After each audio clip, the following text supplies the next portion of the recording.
살아계신 하나님 아버지, 감사와 찬송과 영광을 올려드립니다. 아멘. 오늘도 새 생명 주시고 새 날 주시고 저희들의 발걸음을 하나님의 은혜의 보좌 앞으로 옮겨주셔서 말씀을 전하고 듣게 하시니 아버지 감사합니다. 아멘. 이 시간 하나님 앞에 나온 한 심령 심령이 임마누엘로 함께 해주시고 진리의 영으로 임하셔서 하나님의 말씀을 들을 때에 하나님의 음성, 아버지의 말씀, 천래의 음성으로 듣는 시간 되도록 이 시간 성령 하나님께서 듣는 모든 심령의 마음과 귀를 주장하여 주옵소서. 아멘. 예수 그리스도 이름으로 축복하며 기도 올리옵나이다. 아멘. 아멘.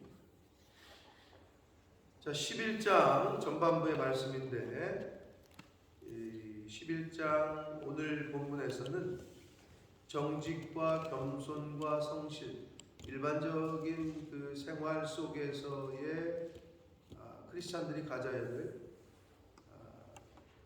정직, 겸손, 그리고 근면, 이런 것들에 대한 교훈을 1절과 2절과 3절에서 하시고 있고 4절부터 8절까지에서는 하나님의 심판 때에, 마지막 때에 악인과 의인의 구원에 대한 소망의 유무를 대조하신다. 이게 무슨 말이냐면 하나님의 심판 때에 의인에게는 구원에 대한 소망이 있으나 악인에게는 구원에 대한 소망이 있을 수가 없다라는 말씀을 4절부터 8절까지 말씀에서 이제 의인과 악인을 대조하면서 말씀을 하시고 9절부터 15절까지 해서는 의인이 이웃에게 끼치는 영향, 악인이 이웃에게 끼치는 영향, 또는 의인이 이웃을 대하는 자세, 악인이 이웃을 대하는 자세에 대해서 말씀을 하신다. 그러므로 예수를 믿는, 그리고 예수를 믿고 의롭다 칭함을 받은 칭의의 은혜를 입은 이신칭의, 예수를 믿음으로 의롭다고 칭함을 받은 저와 여러분이 이웃에게 어떠한 자세를 취해야 되고 또 이웃에게 어떠한 영향을 끼쳐야 되는지를 이제 말씀하고 있다. 이렇게 보시면 됩니다. 과연 내가 가장 가까운 이웃이 누구예요? 네, 남편이고 아내고 가족이죠.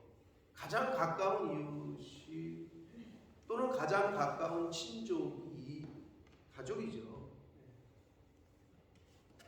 그리고 더 넓혀가면서 자주 만나는 친구가 될 수도 있겠고 옆집 아줌마 아저씨 될 수도 있겠고 그런 이웃들에게 과연 내가 어떤 영향을 끼쳤는지, 내가 내 남편에게, 내 아내에게, 내 자식들에게 하나님에 대하여, 교회에 대하여, 주의 종에 대하여 어떠한 영향을 끼쳤는지, 어떠한 영향, 어떠한 자세를 보여줬는지, 이런 것들을 이제 오늘 말씀을 통해서 함께 교훈받고 또 찔림을 받고 또 깨닫는 그런 시간이 되기를 바랍니다. 자, 1절부터 봅니다. 속이는 저울은 여호와께서 미워하시나 공평한 추는 그가 기뻐하시나. 공평한 추라고 번역한 이 히브리어 원문을 직역하면 완전한 돌이라는 뜻이에요. 왜냐하면 옛날에 그 추를 돌을 매달아 가지고 추를 했죠. 돌을 매달아서. 그래서 이제 완전한 돌, 그러니까 추의 역할을 했던 거지, 돌이. 그래서 이제 그렇게 의역을 했는데 공평한 추, 그러니까 정직한 추, 정직한 저울은 하나님이 기뻐하시는 거예요. 그러니까 정직에 대한 이야기입니다. 여러분, 시장에서 여러 가지 속인다기보다는 치팅이 속이는 거예요. 아직도 모르겠네. 영화의 치팅이 속이는 거예요? 그럼 치팅하고 라이어하고는 뭐가 다른 거예요? 치팅이 장난치는 듯한 느낌 아니에요? 얘 좀 장난치네? 이런 느낌. 치팅도 근데 속이는다는 의미가 있어요?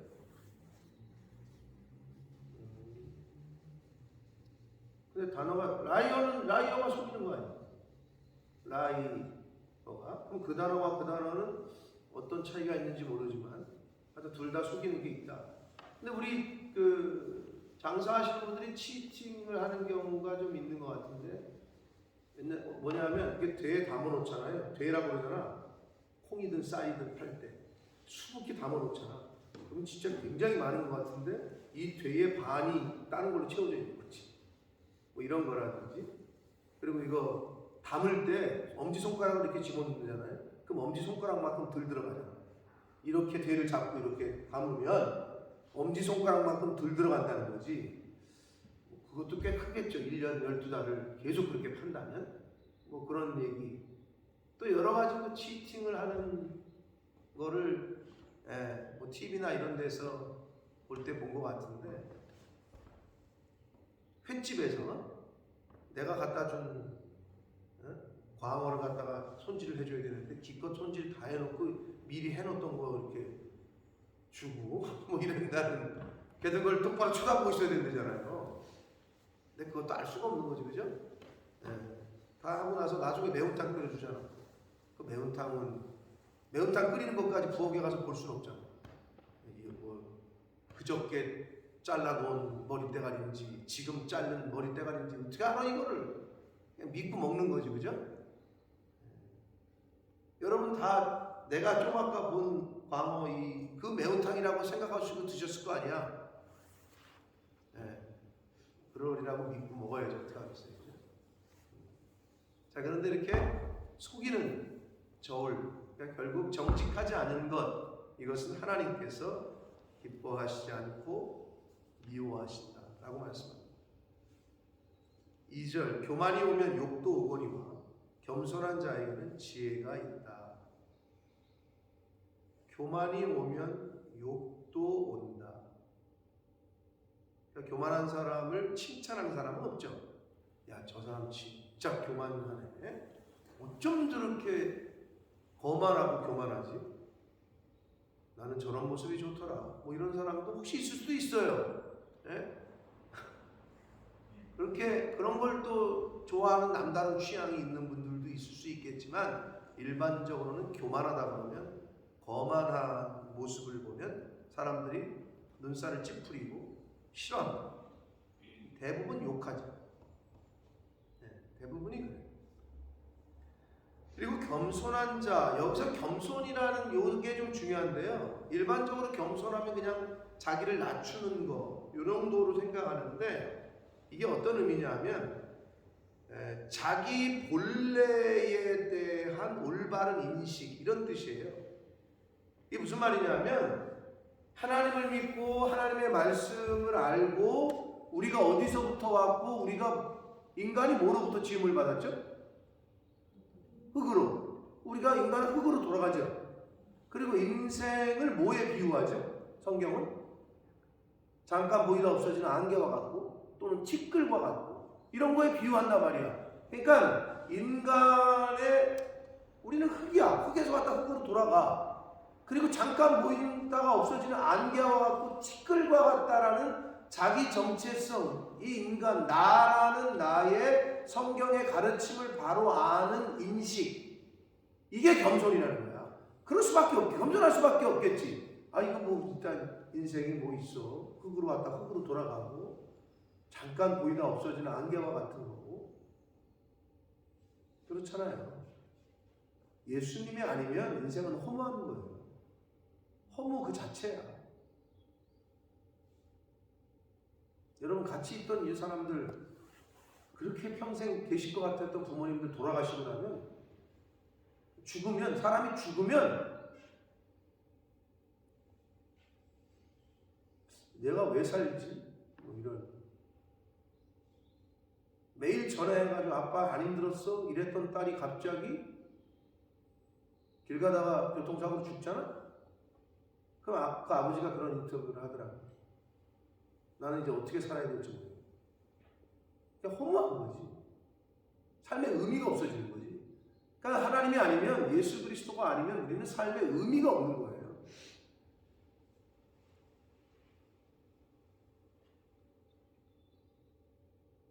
왜? 그러니까 목적이 있는 삶 뭐 이런 책들 많이 나왔잖아요. 목적이 이끈다 나의 삶을. 근데 왜 사는지에 대한 질문에 대한 올바른 대답을 하지 못하는 인생은 정말 답답한 인생이죠. 그러니까 답답한 거예요. 애들이, 우리나라 학생들이. 너 공부해서 뭐 할 건데?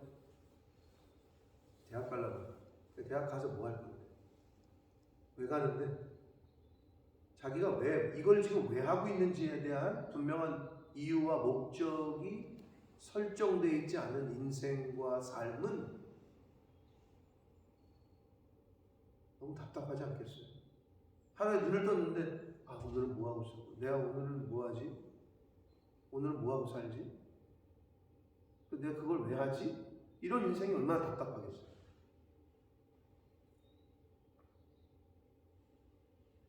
먹고 살려고? 그 정도는 세상 사람들도, 그 정도는 뭐랑 똑같으냐? 사실 동물 수준이지. 여러분, 아프리카 사파리 그 동물들이 눈 뜨면 뭐 생각하겠어요? 오늘은 뭘 잡아먹지? 오늘은 뭘 먹지? 이건 동물 수준이지. 그렇지 않아요? 그럼 크리스찬들의 삶의 목적이 뭐여야 되고, 어떠해야 되는지, 우리의 삶의 표대가 뭐여야 되는지 성경은 이미 가르쳤어요. 우리 인생의 표대가 뭐예요? 표대하면 생각나는 거 없어요? 바울의 표현? 예수를 바라보자. 이게 표대 아니에요. 바울의 표현이.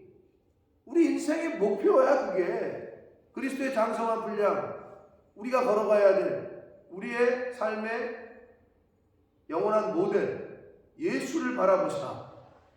이게 인생의 삶의 목표인 거지. 근데 크리스찬들이 성경을 제대로 배우지 못하고 살아도 죽어도 먹어도 놀아도 잠자도 깨어나도 우리는 주를 위하여. 이게 저와 여러분의 삶의 목표여야 됩니다. 근데 그게 설정이 안 되어 있는 분들은 그러게 내가 이 일을 왜 하지? 내가 직장을 왜 다니지? 내가 돈을 왜 벌지? 그럼 이제 세상 사람들이 생각하는 수준. 뭐 자식들 건사하고 애들 뭐 해주고 뭐 더 나오면 애들 뭐 집이라도 한 칸 해주고 또는 잘 먹고 더 좋은 데 가고. 여러분 그러려고 인생을 살아요? 거기에 머물러 있다면 조금 불쌍한 인생이죠. 근데 우리는 이 비밀을 알았기 때문에 그 소중한 그 비밀을 보고 우리가 하루하루 살아가는 거예요. 주를 위하여 우리의 영원한 인생의 표대 대신 예수 그리스도를 바라보고 가는 거예요. 할렐루야. 그게 저와 여러분의 삶의 목표여야 되고 목적이어야 돼요. 그럴 때 우리의 삶의 목표와 목적이 되시는 예수님께서 저와 여러분을 이끌어 가실 줄 믿습니다. 아멘. 여러분 그러한 유의미한 인생을 살아야 돼요. 무의미한 인생이 아니에요. 왜? 우리는 그냥 잠깐 있다 없어지는 안개와 같은 존재예요. 티끌과 같다는 거예요. 성경은 표현하고 있고 그냥 한숨 흙이야. 재로 변해. 인생은. 그래서 자기 본래에 대한 자기 자신에 대한 올바른 인식을 하는 것, 그게 겸손이라는 단어예요. 그러니까 그렇게 인식을 하면 겸손할 수밖에 없지. 그렇게 인식하면 다른 사람을 어떻게 험담하거나 교만할 수 없지.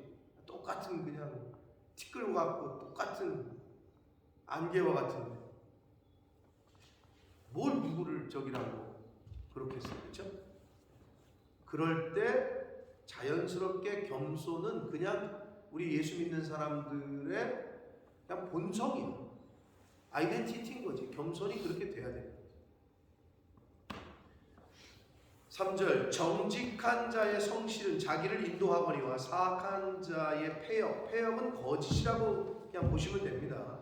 말이 좀 어려운 말을 쓰는데 거짓은 자기를 망하게 하는. 결국은 정직한 것이 최선의 길이고 거짓은 망합니다. 거짓의 아비는 성경에서 마귀라 그랬어요.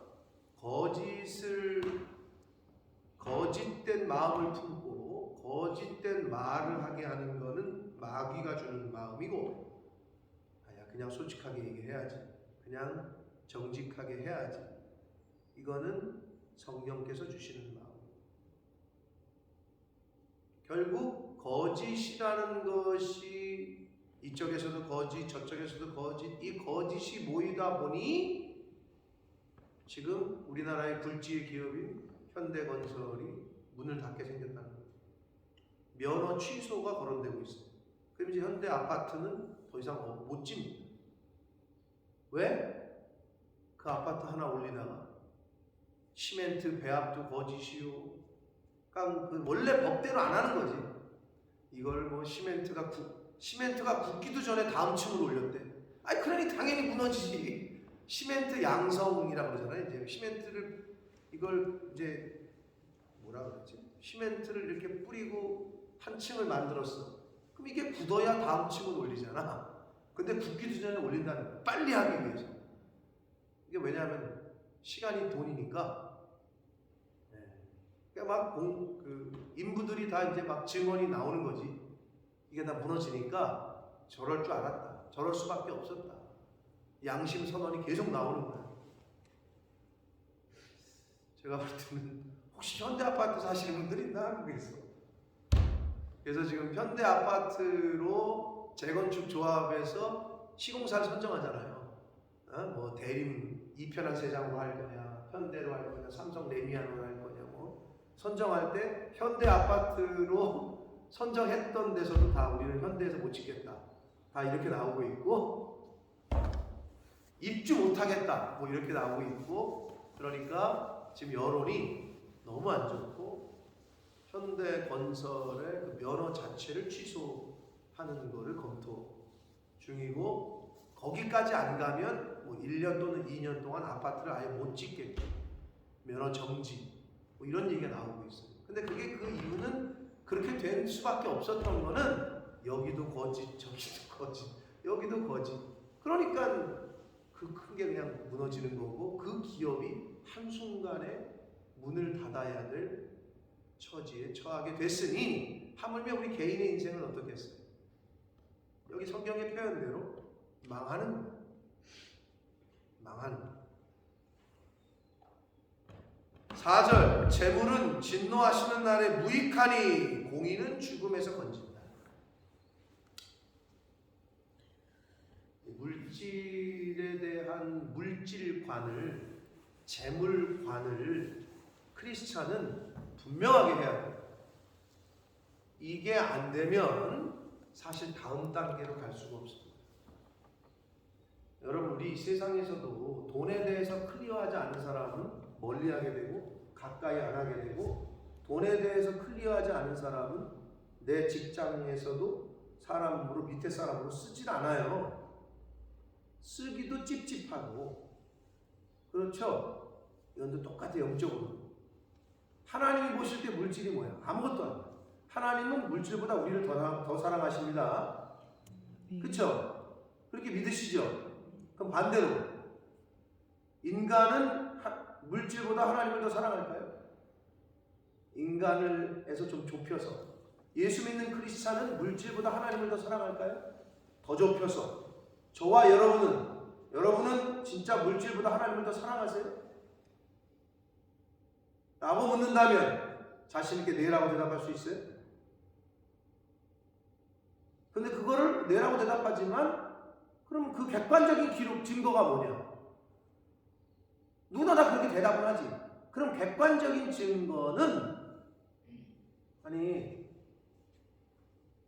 자꾸 남편이 우리 애들 옷을 안 사주고, 마누라인 나는 기념일 안 챙기면서, 미스 김 오늘 생일이야? 반지 사다 주고, 어머 부장님 애들 미스 김 미스가 아니고 미세스 김의 애들 옷 사다 주고, 이게 제정신이 아닌 거죠 사실은. 그리고 어떻게? 마음이 나한테 있는 거예요? 미쓰김한테 있는 거예요? 아니 이건 금방 구분이 돼요. 내가 물질을 어디에 쓰느냐를 보면은 물질이 있는 곳에 내 마음이 있다라는 거거든. 여러분의 마음이 어디 있는지는 여러분이 제일 잘 알아요. 이 물질관을 하나님 앞에서 바로 하지 못하고 이게 하나님 앞에서 인정을 받고 너 됐다 이제 이렇게 통과되기 전까지는 하나님이 그 사람에게는 절대 큰 물질을 맡기시지 않습니다. 그건 기본입니다. 그럼 우리 크리스찬들의 자세는 어떻게 되냐? 물질은 흘러가는 거예요. 세상 경제도 그러죠. 이게 돈, 피도 그렇고 물질, 경제도 그렇고 막히면 피가 막히면 어떻게 돼요? 뭐 죽는 거지. 심장에서 피가 안 도는데 죽는 거지. 심장 마비, 경제도 마비.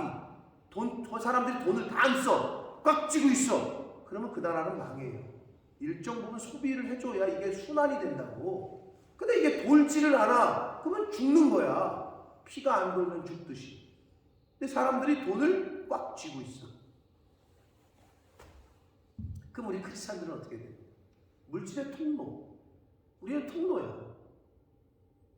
그걸 잘 써야지. 그래서 옛날에 버는 것보다 우리 유교에서는 모처럼 벌어서 모처럼 쓰라고, 개처럼 벌어서 정승같이 쓰라 그랬는데, 근데 크리스찬은 그건 우리 성경은 더 뛰어넘죠. 아니 무슨 마약 해가지고 돈 벌어서 좋은 데 쓰면 되는 거야? 아니지. 그냥 이상한 마리아나 같은 거 팔고 마약 팔고 술 팔아가지고 돈 버는 거를, 도박해가지고 돈 버는 거를 하나님을 위해서 쓴다. 이거 맞는 거야? 아니지. 벌 때도 정직하게, 그리고 하나님 기뻐하시는, 이렇게 돼야 되는 거잖아요. 그래서 우리 크리스찬들의 물질관이 분명하지 않으면 하나님께서는 절대 그 사람에게 또는 그 가정에게 또는 그 기업에게 물질을 주시지 않아요. 근데 여러분 진짜 큰 돈을 만지고 돈을 벌고 싶으시면 하나님 앞에서 이게 검증이 돼야 사람을 하나님이 몰아주시고 돈을 몰아주신다. 그러지 않고는 여러분의 머리로 이 세상과 싸워가지고 돈을 벌겠다? 절대 이길 수 없어요. 세상에 있는 사람. 하나님이 이렇게 몰아주시고 허락해 주셔야 그때부터 여러분 사업을 하시는 분들 정도 되면 꿈꾸셔야 돼요. 돈 세다가 주무실 정도. 그런 날이 와야 되지 않을까요? 근데 이제 하나님이 그런 날을 왜 주시느냐, 그런 걸 왜 받기를 원하느냐를 분명하게 얘기를 해야지. 하나님에게, 하나님 내가 이 사업을 통해서 이런 일을 하겠습니다. 이런 믿음의 고백과 마음을 올려드려야지. 그러지도 않는데 얘 봐라, 얘는 돈 주면 안 되겠네, 이러시지 않을까? 또 직장 다니시는 분들은 하나님 내가 여기까지 별을 달겠습니다. 왜 달 거냐 이거지. 요셉이 총리가 되고 싶다고 말한 적 있어요? 없어요. 근데 하나님이 그것까지 올리셨어. 왜? 얘는 통과가 된 거지. 여러 가지 시험과 여러 가지 테스트를 해보니 얘를 통해서 내가 내 민족을 구원해야 되겠다. 이게 하나님 앞에서 이제 통과가 된 거지. 그러니까 그냥 올리시는 거예요. 하나님이 올리시면 내릴 자가 없어. 하나님이 여시면 닫을 자가 없어. 아멘? 아멘. 아멘이 안 되시나 보네. 그 믿음으로 사는 거예요, 저와 여러분이. 내 자녀들이 그 믿음으로 살아서 하나님 앞에 그렇게 쓰임 받기를 축복합니다. 아멘. 여러분의 자녀들이 뭐가 되기를 원하는지 모르겠으나 그런 믿음으로 살고 그런 믿음으로 자녀를 축복해야 됩니다. 이 물질과는 크리스찬들에게서는 가장 기본적이고 저차원적인 거예요. 이걸 뛰어넘어야 다음 단계로 갑니다.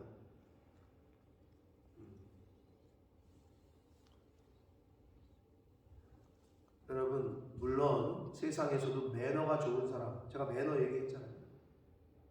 하나님에게 대해서 매너 좋은, 매너를 올려드리는 게 아니야. 하나님은 믿음을 받기를 원하시지. 이만큼 주시면 아유 고맙습니다. 이건 매너야. 아무것도 없어. 믿음을 올려드리는 거지. 감사를 올려드리는 거지.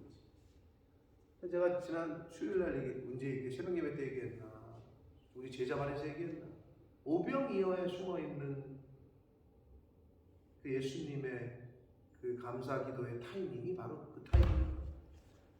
5,000명, 2만 명 먹이고 12광줄이 남고 아유 하나님 감사합니다 감사 기도를 드린 게 아니고 물고기 2마리 떡 5덩어리를 받았을 때 감사. 그게 감사의 조건이냐고. 이 지금 수만 명이 앞에 있는데 요만큼 있는 요게 감사의 조건이 돼요. 그런데 믿음의 감사의 기도를 올리셨다. 이게 예수님과 우리의 차이입니다. 그럼 이걸 본받아야 되는 거죠. 아무것도 없을 때.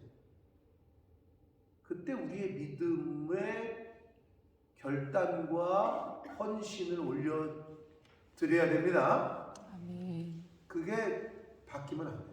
하나님은 매너 좋은 사람을 찾는 게 아니야. 믿음이 좋은 사람을 찾는 거지.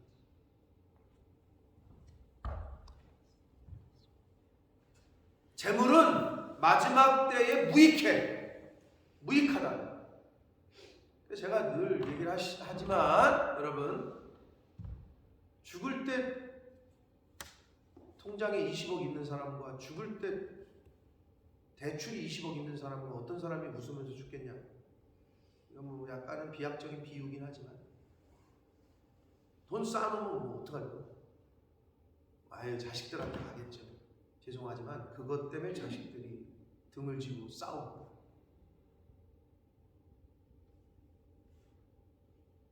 진노하시는 날에 무익하나 공의는 하나님 앞에 의로움은 죽음에서 건진다.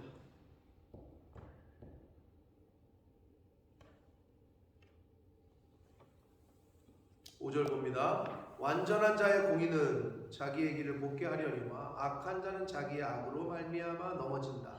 6절과 같이 봅니다. 정직한 자의 공의는 자기를 건지려니와 사악한 자는 자기의 악에 잡힌다. 완전한 자의 공의, 정직한 자의 공의, 같은 말입니다. 하나님께서 인정해 주시는 완전입니다. 이거는 어떻게 인간이 완전할 수 있겠어요? 어떻게 인간이 의로울 수 있겠어요? 이거는 하나님이 칭해 주시는 칭의, 하나님이 인정하시는 그냥 완전을 의미하고, 그리고 여기서의 완전한 자는 정직한 자가 완전한 자다. 하나님 앞에서 정직한 자가 완전한 자라고 칭함을 받는다는 거고요. 그렇게 그러한 사람들의 공의로운 삶은 자기를 건지고 자기의 그 사람의 인생은 곧게 되고, 그러나 그 반대의 경우 악한 자라고 대변되는, 사악한 자라고 대변되는 그 반대의 경우는 그 악으로 말미암아 넘어지게 되고 잡히는, 자유롭지 못하고 구속되는, 그 악의 죄의 종노릇하는 그런 인생을 살 수밖에 없다라고 교훈을 해주시고 있습니다. 7절, 악인은 죽을 때에 그 소망이 끊어지나니 불의의 소망이 없어진다. 악인은 천국에 대한 소망이 없어. 그러니까 죽을 때 두려워하는 거야. 죽음을 두려워한다. 물론 모든 인간이 죽음에 대한 그 막연한 공포가 있지요. 근데 여러분, 장례식 이런데 마지막, 오늘날은 그게 안 되지만 코로나 때문에, 근데 일반적으로도 많은 사람들은 경험을 못했을 거예요. 부모님의 임종도 못 지키는데 다른 사람의 임종하는 순간을 보신 분, 이건 쉽지 않은 경험이죠. 근데 목사는 직업상 많이 경험한단 말이에요. 딱 그 숨 있고 딱 넘어갈 때 그 자리에 이렇게 있고 마지막 기도하고 의사도 이렇게 있는데 이게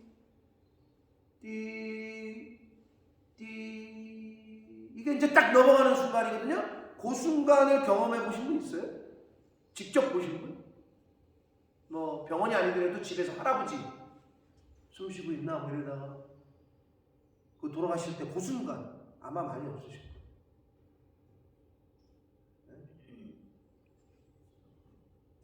근데 그 마지막 그 순간에 가끔 목사님들 그러잖아요. 돌아가실 때 천사와 같은 얼굴과 뭐 이제 어떤 간증문에 보면 어떤 분들의 간증에 보면 야 저기 환한 빛이 보인다 뭐 이런 말을 마지막으로 남기고 뭐 돌아가시는 분도 있고 그렇다 그러잖아. 근데 여러분 보신 분이 없어서 내가 본 적이 없으니까 그죠? 여러분이? 그런데 그것까지는 저도 그런 말을 하시는 분의 인종을 지켜본 적은 없어요. 천국의 천사들이 오십니다. 빛이 나에게 비춥니다. 이런 말은 내가 들어본 적이 없는데 얼굴이 낯빛이 아주 그냥 빛난다까지는 안 하고 거짓말은 못하면 안 되지만 환하게 웃으면서 평안, 피스풀 말 그대로 평안하게 가시는 분은 봤어요. 여러분 죽을 때 그럴까요? 여러분의 죽음은 어떠시겠어요? 막 악을 쓰며 소리 지르면서 그냥 이런 죽음이 아니라 정말 평안. 어떻게 그렇게 평안하게 얼굴 낯빛이 그렇게 가실 수 있을까? 구원에 대한 소망이 없으면 절대 그럴 수 없어요. 아멘. 세상 사람들은 그 죽음에 대한 공포가 있어요. 왜? 막연한 두려움이기도 하고 사후세계에 대한 두려움인 거죠. 진짜 나 죽으면 예수는 안 믿고 성경은 안 믿으면서 왜 천국과 지옥은 어디서 들어가지고 나 지옥 가는 거 아니야? 천국과 지옥을 믿는다면 하나님도 같이 이게 하나님에게 딸려오는 세트인데 이 성경에 근데 천국과 지옥은 어디서 들어가지고 그냥 있는 의식이 있는데 하나님과 예수님 복음 구원 이런 거는 또 못 들었어. 듣지는 못했으니까 모르겠지만 어디서 많이 들은 거지 천국과 지옥은. 그러니까 그런 막연한 두려움이 있는 거죠. 구원의 소망이 없어요 그 사람들은. 여러분이 이 땅에서 무슨 소망을 품고 살아가십니까? 의인에 대한 소망은 환난에서 구원을 얻어요. 마지막 죽어도 사는 거야. 그리스도 안에 있는 사람은. 아멘? 아멘. 네. 별로 아멘이 안 되세요? 그 말이 잘 믿기지가 않나 보네. 죽어도 사는 거야. 그리스도 안에 있으면. 가리킬 수도 없고. 요런 타이밍에 아멘 하고 받으셔야 된다니까. 아멘. 어떡하겠어. 여러분 입을 여셔야 된다니까. 로마서 10장 10절. 사람이 마음으로 믿어 의에 이르고 입으로 시인 안 하면 구원에 이를 수 없어. 입으로 시인하셔요. 그거의 첫 걸음이 아멘이에요.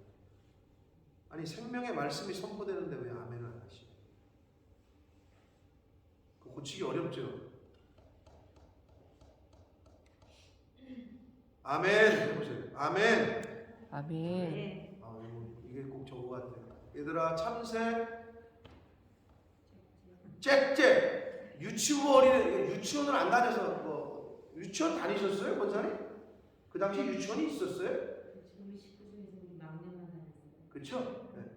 저는 유치원이라는데 근처에도 못 가봤어요. 근데 TV에서 보니까 야 돼지 그러면 꿀꿀 오리 그러면 꾀꾀 오토매틱이야. 그 정도가 돼야 돼 사실. 하나님의 말씀이 선포되고 누가 기도하잖아. 그러면 잘 듣고 있다가 그냥 아멘 아멘 이걸 내 것으로 만드는 거지. 우리 교회에도 아멘 집사, 아멘 권사, 아멘 장로가, 아멘 성도가 나오기를 예수 그리스도의 이름으로 축복합니다. 아멘. 어느 교회를 가도 그 아멘 잘하시는 집사님들이 있어.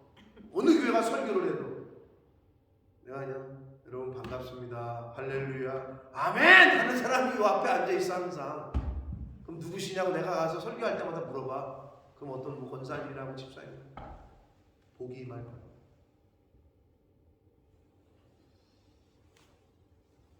악인은 소망이 없어요.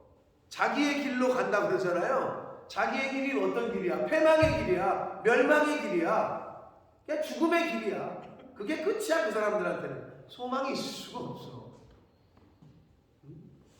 그러니까 어떻게 하든지 더 살려고 그러지.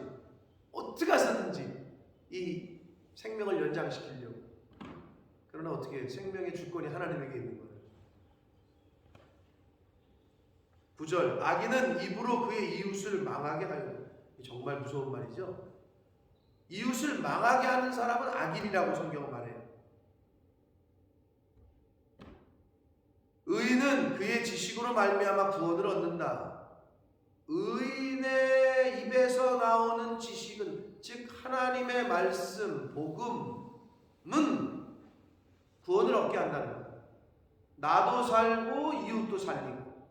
그러나 악인은 생명의 말씀을 알지 못하기 때문에 생명을 전할 수 없어요. 이웃에게, 다른 사람에게, 내 남편에게, 내 아내에게, 내 자식에게 망하게 한다.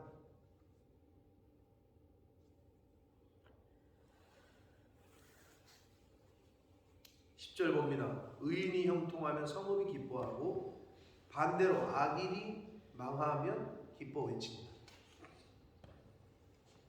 의인이 형통하면 번성하다, 선하다, 탁월하다 이런 뜻입니다. 그러면 성읍, 여기서 성읍은 나라 전체라고도까지도 번역할 수 있는 단어예요.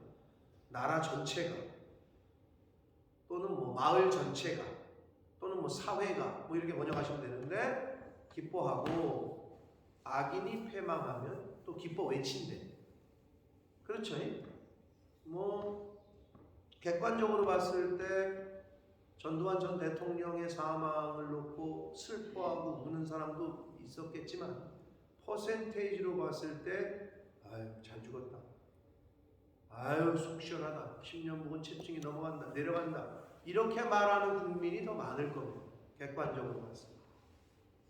그러면 여러분, 저와 여러분의 죽음을 놓고 주변의 평가, 제일 우리가 평가하는 건 하나님의 평가지만 내 가족의 평가, 이웃의 평가, 여러분 어떻게 평가가 되실 것 같으세요? 죄송한 말씀이지만 저를 보세요. 평가의 대상이 돼도 잘 사십니다. 무슨 말인지 알아요? 내가 죽어도 아무 관심 없는 사람 많아요. 그냥 관심이 없어. 그냥 가족이나 뭐 직계 가족이나 조금 그 사람 죽었대? 죽었나 보네. 이런 삶을 살아서는 안 되지 않을까요?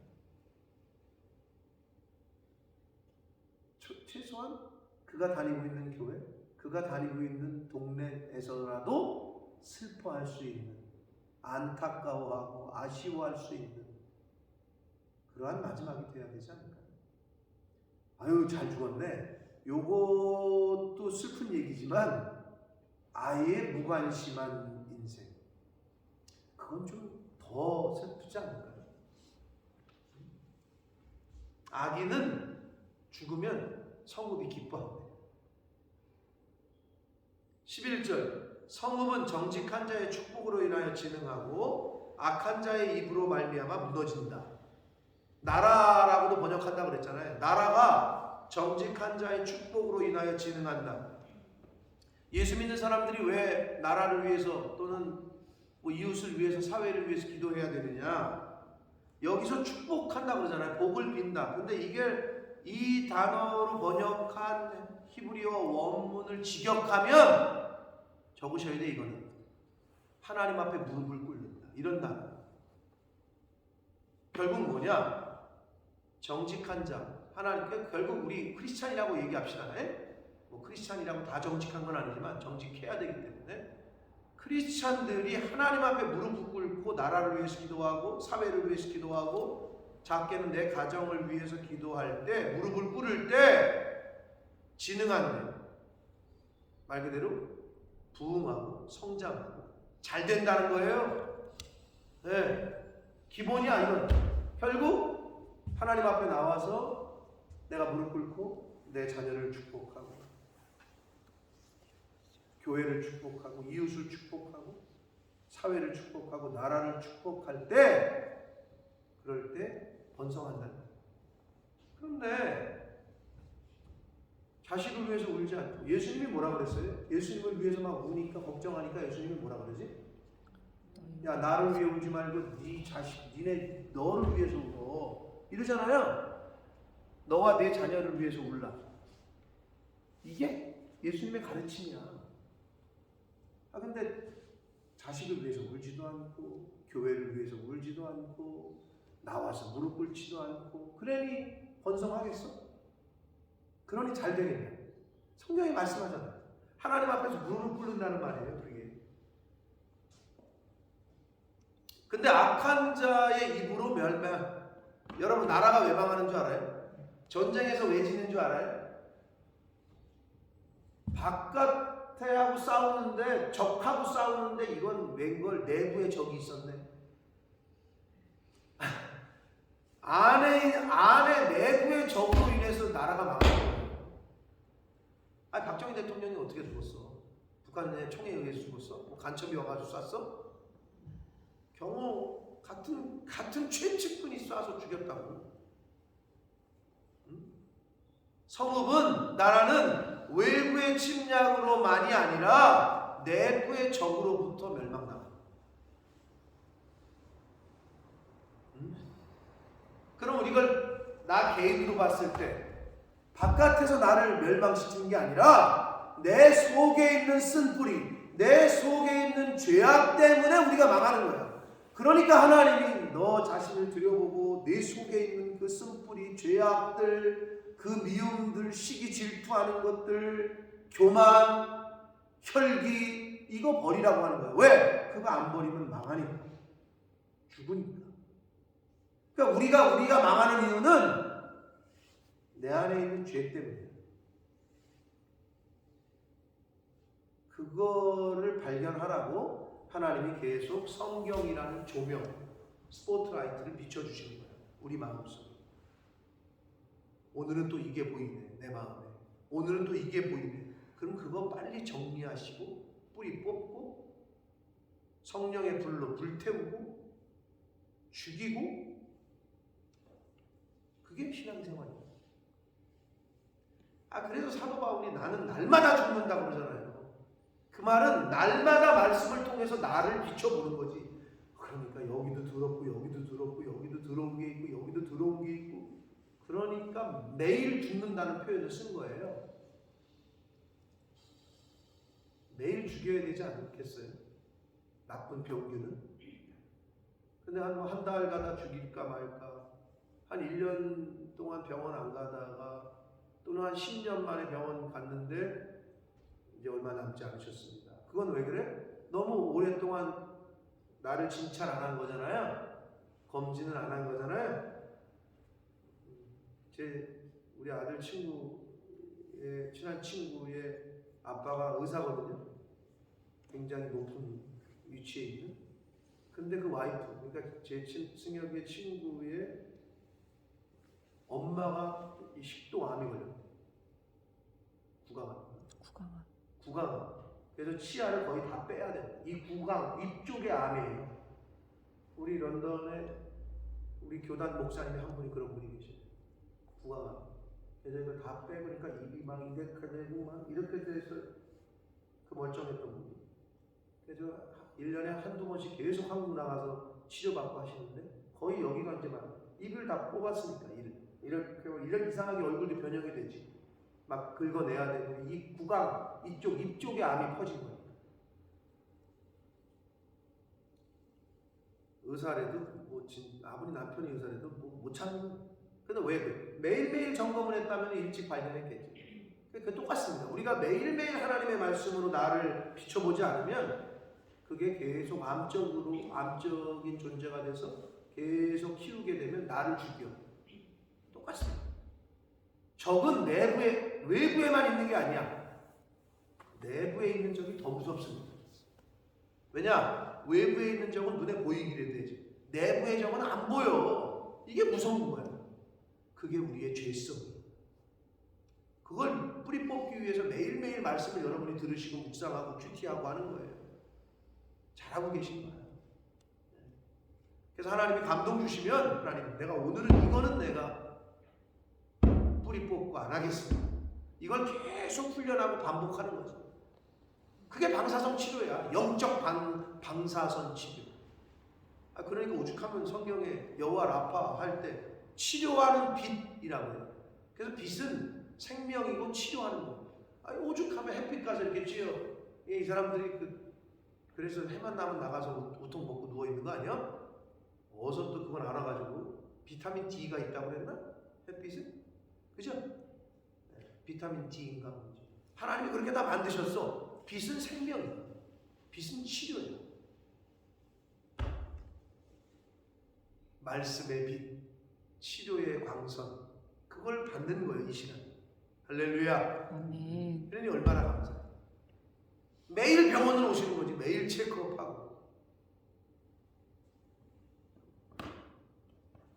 지혜 없는 자는 그의 이웃을 멸시하나 명철한 자는 잠잠하다. 지혜 없는 자는 이웃을 멸시한대요. 근데 왜 지혜 있는 자, 명철한 자는 왜 잠잠하게 해요? 요게 중요해요. 지혜 없는 자, 말씀이 없는 자는 이웃을 멸시하는데 지혜 있는 자는 왜 멸시를 안 할까요? 궁극적으로 왜? 판단하고 정죄하는 건 누구에게 있어? 그건 하나님에게. 그러니까 그 영역은 내가 할 영역이 아닌 거지. 그러니까 이웃들에게 판단하거나 정죄하는 건 안 하는 거야. 그건 하나님의 역할이야. 내가 하나님 되려고 하는 거지. 정죄하고 판단하는 건. 최종 판단자는 하나님이시기 때문에 안 하는 거야. 13절 두루 다니며 한담하는 자. 한담한다는 건 이간질하는 걸 말합니다. 이간질하는 거. 그런 사람은 남의 비밀을 누설하나 마음이 신실한 자는 그런 것을 숨깁니다. 이 집 저 집 다니면서 말 옮기는 사람들 있잖아요. 여기 가서는 야 너 제가 이런 말 하던데 저쪽 가서 야 너 제가 이런 말 하던데 계속 싸움 붙이는 사람들 있어요. 응?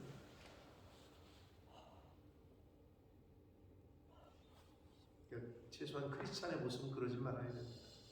14절 지략이 없으면 백성이 망하여도 지략이 많으면 평안을 누린다. 이 말은 다스림, 통치, 지략이라고 번역한 단어가 다스림, 통치라는 말이거든요. 결국 그러면 다스림을 받고 통치를 받는, 그럼 누구의 다스림이겠어? 하나님의 통치, 하나님의 다스림. 이걸 다시 더 축소해서 얘기하면 하나님의 말씀을 통해서 다스림을 받는 자, 하나님의 진리의 말씀을 통해서 통치를 받는 사람은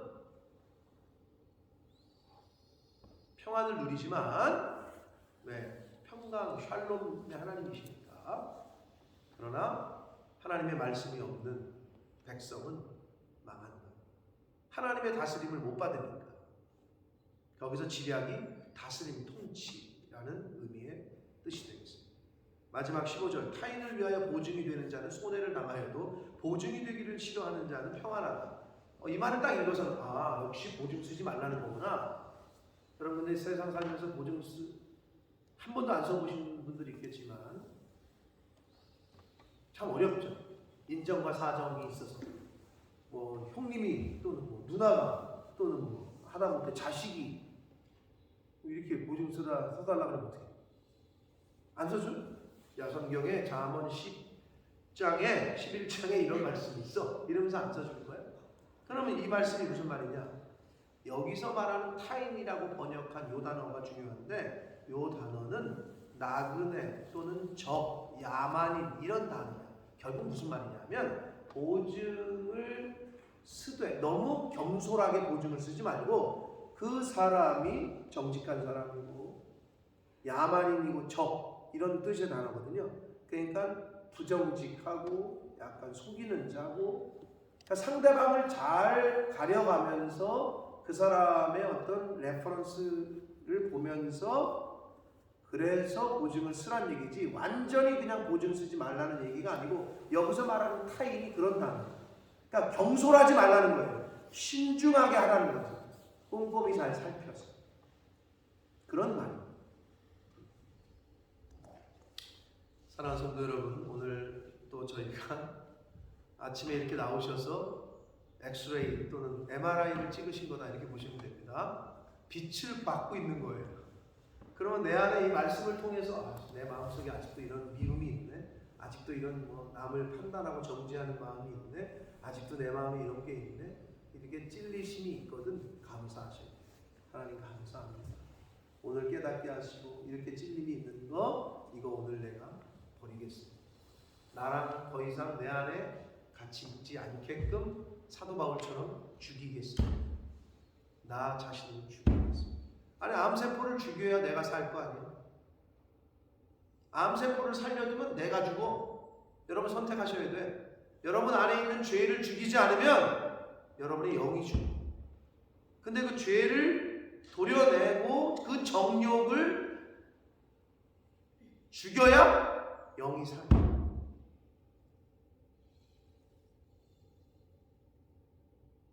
오늘 주신 말씀을 잘 말씀의 빛으로 치유의 빛으로 받으셔서 나를 잘 살펴보시고 여러분 그게 예의죠. 자동차 타실 때 운전 다 하시잖아. 하이빔을 켜면 어떻게 돼요, 권사님? 안 되죠. 위험하죠, 상대방이. 그리고 예의가 아니죠. 그건 예의가 아니야, 운전의 예의가. 랜턴을 가지고 밤에 이렇게 깜깜한 밤에 이렇게 산책을 한다고 칩시다. 근데 앞에 누가 오는 것 같아. 그래서 랜턴 얼굴에 이렇게 비춰. 그럼 좋으세요? 그건 예의가 아닌 거예요. 비춰도 사람 발밑에다 비춘다든지 얼굴에 대고 이렇게 비춰. 여러분 절대 하나님의 말씀을 가지고 다른 사람을 비추려고 하지 마세요. 가장 가까이에 있는 남편이에요. 아내를 거봐 성령이 당신 똑바로 해 이런 말 절대 하지 마시고 나한테만 하셔. 아시겠어요? 아멘. 별로 아멘을 하고 싶지 않은가 보네. 왜 자꾸 성경을 들이대고 당신 똑바로 안 해? 그러니까 싸움 나는 거야. 하나님은 그걸 원하시는 게 아니야. 너 고치라고 얘기하는 거야. 너 자꾸 그거 갖다 다른 사람 뒤를 밀지 말고 그걸 명심하시라고. 그거는 랜턴을 빛을 얼굴에 비추는 거랑 똑같은 거야. 그러면 예의가 아니고 싫어해.